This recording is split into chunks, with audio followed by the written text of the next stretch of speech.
Welcome back, seventh grade. All right, life science, we're going to continue. We are in an entirely new chapter now, chapter 17. Now, you'll recall in previous chapters, we've been talking about what kind of animal? Invertebrates, which means they don't have a backbone. And now we're shifting to vertebrates. And we're going to find out the definition of a vertebrate is a little more nuanced than just do you have a backbone. So let's take a closer look at that. Now, one of the things off the bat we'll find is that with vertebrates, their internal skeleton, which is called an endoskeleton, is actually alive. An exoskeleton, that shell, that skeleton on the outside, is not alive, but an endoskeleton creature, like us or like an animal, that bone is actually alive. It has bone cells and it can grow and it lives. So that is one interesting distinguishing characteristic. Okay, I'm going to present my screen to you. And I want us to take a little closer look at sort of the classification because we're going to be getting into different kinds of vertebrates. So I want us to be very familiar with how we classify these vertebrates. So we'll take a look at this video and we'll go along the line here. One moment, please, while I get the video set up. All right. Okay. So let me get this rolling and let's discuss. All right. Are you ready? Here we go. All right. So we're going to take a look here at different kinds of vertebrae. So it comes under vertebrata. So you'll see there's a whole list of things we've looked at. Cnidarians, porphyria, nematodes. These are all those invertebrates that we've looked at over the last couple of chapters in our life science book. And now we're going to shift into chordates. All right, chordates. That is a phylum. And more specifically, we're going to look at in greater detail these vertebrates. All right, that's the vertebrate subphylum. All right, so let's remind ourselves of this. Okay, so to be classified as a chordate, an animal must have each of the following at some point in its life. Okay, a notochord, a strong, flexible, rod-like structure that runs the length of the dorsal surface. Many times, notochord is replaced eventually by a backbone. Now, listen, it doesn't mean you have it your whole life, but at some point, a dorsal nerve cord, okay, and that develops into a brain and a spinal cord. It gives rise to the nervous system. All right, they all have that at some point. And then gill slits, paired openings in the wall of the pharynx. All right, now again, that doesn't have to stay across the entire lifetime, but at some point they must have that. And finally here, a tail. Yes, a tail. You had a tail at some point. Did you know that? In the embryonic stage, yes, even you had a tail. All right, so that defines the phylum. As we move through the phylum Chordata, we're going to focus in on certain anatomical differences that God has created that allows for animals to be where they are in God's creation. All right, so here we are, vertebrata. You see some different pictures. We're going to look at gas exchange systems, circulatory systems, skeletal systems, nervous systems, reproductive systems. All right, let's relate each of these to the lifestyle and habitat of these creatures. All right, let's take a closer look at the subphyla within chordates, the Urochordata, the Cephalochordata, and the Vertebrata. All right, and look at what makes them unique. All right, so first, the phylum Chordata, subphylum Urochordata. Common name, these creatures are called sea squirts. These are actually marine organisms. Now, even though they're chordates, they don't exactly look much like us. Why? Well, because they don't even look animal-like at all, even. When we look at these sea squirts and how they behave, you know, the name seems appropriate. But the interesting thing is when we look at the sea squirt, the only chordate characteristic we see are gill slits. And you can't see them in this picture because they're on the inside. But these are subtle animals. They're filter feeders. You remember we talked about filter feeders when we talked about invertebrates. And these sessile feeders, meaning they attach to something, they have a head. There's no head. There's no sensory system or feeding structures. But they just pull water in across their gills, and they send it out and siphon it off, and they filter out the microscopic particles of food.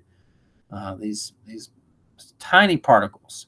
But you have to look at their larval stages in order to see the chordate nature of these animals.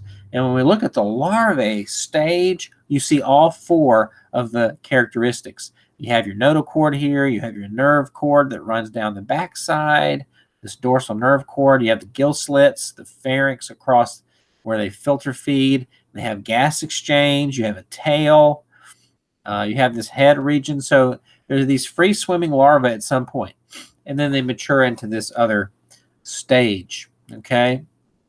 So again, to be a chordata vertebrate, you just have to have them at some point. Now, when they metamorph or they change, they lose those structures. The notochord goes away. It starts to generate the nerve cord, also degenerates, and the tail goes away as they change into their adult form. All right. They do use the gill slits for filter feeding at some point here. All right, so take a look here. All right. We move to let's see, this other part here. Let's talk about the common name on this one, the lancet. All right. All right, so here's an example. This is sort of a generic chordate because it does give us a glimpse into what kind of creature chordates can be. Okay. It's the only chordate that actually retains all four characteristics as an adult. This particular creature right here. All right. This lancet. All right. All right. So that brings us to the subphylum Vibrata. And we can be more familiar with some of these. Now, let's see these that are being underlined. You'll recognize some of them. Amphibia, that's amphibians. Reptiles. Now, if you see aves, that means birds. And, of course, mammalia means mammals. All of these are vertebrates. You're familiar with these, especially the mammals. All right. All right. So take a look at this list. Some are very familiar. All right. Now notice they have nervous systems, digestive systems, gas exchange, circulation, reproduction, skeletal system. Okay. Some of these vary from class to class. All right. They don't always have the same types of things, but they all have, these are all characteristics of vertebrates. All right. Let's see. Let's look at defining features. The presence of vibrata. The vertebrae of the notochords, which is eventually replaced by backbone, that is definitely characteristic. So the skeletal system, the notochord is often replaced by vertebrae. Now that we have endoskeletons because that means it's on the inside, and your skeleton can be made out of either cartilage or bone. Okay, the bone is stronger, but like cartilage would be, for example, in your nose or your ears. Also, you have cartilage in your joints. If you jumped rope and you didn't have cartilage in your joints, you would actually hurt yourself. Those joints would grind together. So some things like sharks don't have bone at all, except for the teeth. They just have cartilage. All right, so we look at this description here, axial skeleton. So let's talk about the axial skeleton. So we know we have a skeleton on the inside. So for example, axial skeleton would be like the skull. So here's a skull. And you draw a line down to represent the vertebrae, the backbone. All right, then you're going to have ribs. All right. So for vibrata, these vertebrate creatures, you're going to have ribs on this backbone here. And then you're going to have, that's the axial skeleton. It divides it in half. But then you're going to have what's called the appendicular skeleton. So this, for example, would be for you and I, like your collarbone and your shoulder blades. All right. That appendicular skeleton is what our arms hang on, okay? So another example of an appendicular skeleton would be what's called the pelvic girdle. Okay, this would be your hips. So your legs are attached down here to your hips. All right, so you have an axial skeleton and you have an appendicular skeleton. These are both characteristics of vertebrates. All right, if you're a bird, your wings would be attached and so forth. But for us, collarbone, shoulder blades for our arms, and our hips work for our legs. Okay, so here in a frog, you can see the skeletal system. You can see an axial skeleton here. Here's the head. And there's the vertebrae that run down, and then the ribs that come off of that. Again, this is the axial skeleton.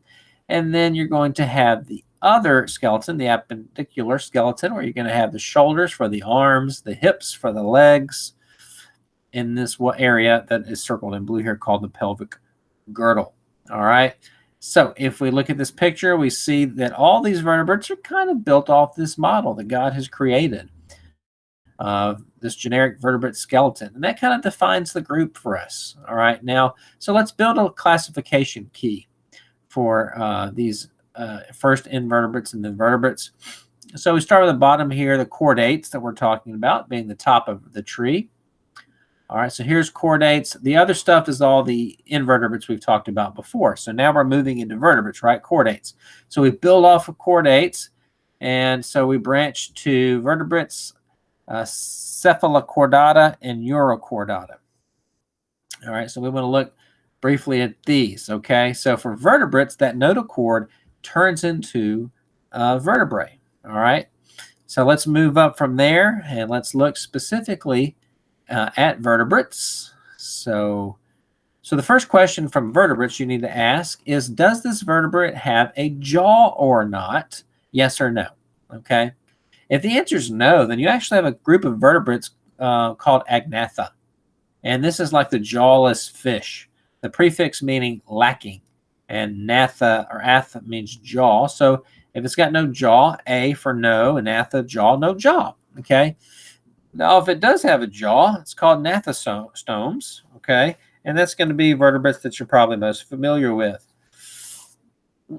Okay, so these vertebrates can be divided into either one of these characteristics, all right? Now, if you know they have a jaw, the next question is the skeleton made out of bone, or is it made mostly out of cartilage? All right, so you have a group of animals called the this is a hard word, chondrichthyes. All right, so that refers to having cartilage for your skeleton. This is like sharks, stingrays, okay?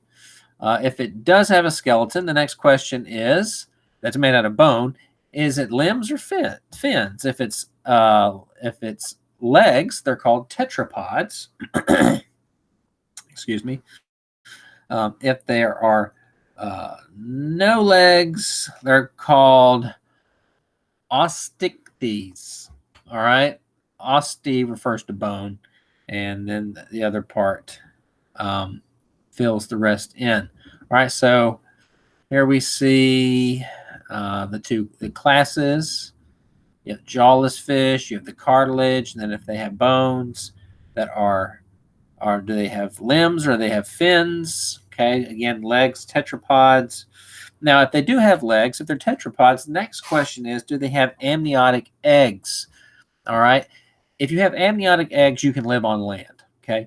If you don't have amniotic eggs, you have to return to the water to reproduce. Okay. So what kind of animals don't have them? Well, that would be the amphibians, right? Frogs have to go back to the water to reproduce. They don't have amniotic eggs. They need the fluid, so they have to go back to the water, all right, to reproduce. This amph means more than one.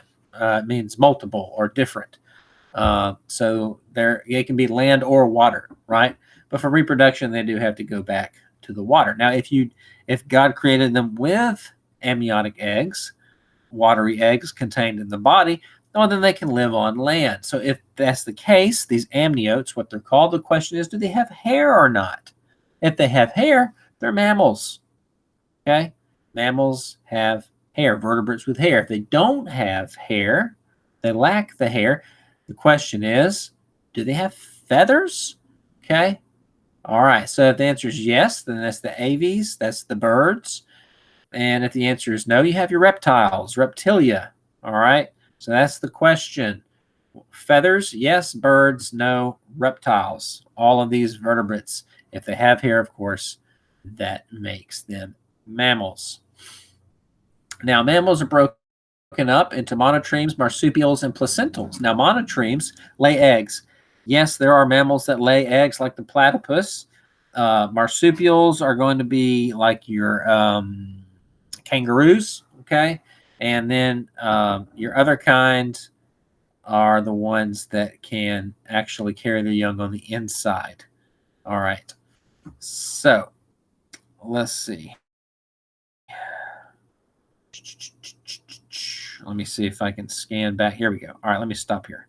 All right, so placentals. Placentals means you have a placenta. You carry the young in the inside. All right, so here at the top of your screen, monotremes, mammals that lay eggs, marsupials, mammals that have a pouch, placentals, they carry their young on the inside. Okay, so all of these that we see here are vertebrates, okay? But as you can see, vertebrates are broken down even more so into lots of different kinds of vertebrates.